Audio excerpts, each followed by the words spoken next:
नमस्कार, माझं नाव श्रीकांत यशवंत दिवरे, पोलीस अधीक्षक धुळे जिल्हा।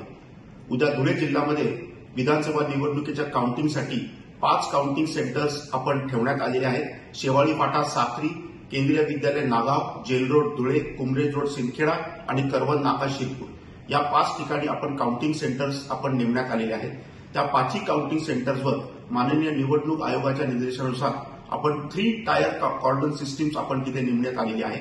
त्याच्यापैकी इनर कॉर्डन जो आहे तो पॅरामिलिटरी फोर्सचा राहणार आहे, मिडिल कॉर्नर जो आहे तो एसआरपीएफचा राहणार आहे आणि आउटर कॉर्डन जो आहे तो लोकल पोलिसांचा राहणार आहे। याद्वारे सगळ्यांना सूचित करण्यात येते की प्रशासनाने ज्या ज्या लोकांना पासेस दिलेले आहेत त्याच्यामध्ये मीडिया असेल किंवा पोलिंग एजंट्स असतील त्यांनाच त्या ठिकाणी एंट्री दिली जाईल, त्यांना पहिल्याच कॉर्डनमध्ये चेकिंग केलं जाईल।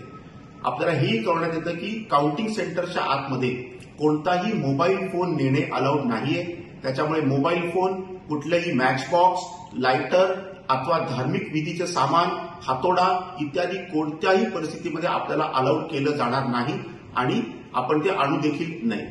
2 दिवसापासून संबंधित काउंटिंग सेंटर्सची बॉम्ब डिस्पोजल चेकिंग देखील सुरू झालेली आहे, डॉग स्क्वॉड चेकिंग देखील सुरू झालेली आहे आणि प्रत्येक काउंटिंग सेंटरवर आम्ही डीएफएमडी म्हणजे डोर फ्रेम मेटल डिटेक्टर्स आणि HHMD hand held metal detectors हे देखील आम्ही ठेवण्यात आलेले आहे, जेणेकरून कोणतंही मेटल अथवा प्रबंधित केलेली गोष्ट आपल्याला आत नेता येणार नाही।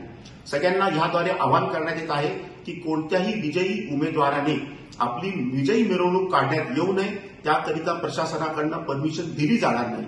त्याच्यामुळे सगळ्यांना अशी एक विनंती होता, सूचना करण्यात येते की कोणत्याही प्रकारे अननेसेसरी घोषणा देणे, जे उमेदवार हारले आहेत त्यांच्या घरावर काहीतरी गटबाजी करून मुद्दामून लॉ ऑर्डरचा प्रश्न निर्माण करणे, अशा कोणत्याही भानगडीमध्ये आपण पडू नये, त्याच्यावर अतिशय सक्तपणाने कायदेशीर कारवाई केली जाईल याची सगळ्यांनी नोंद घ्यावी। धन्यवाद।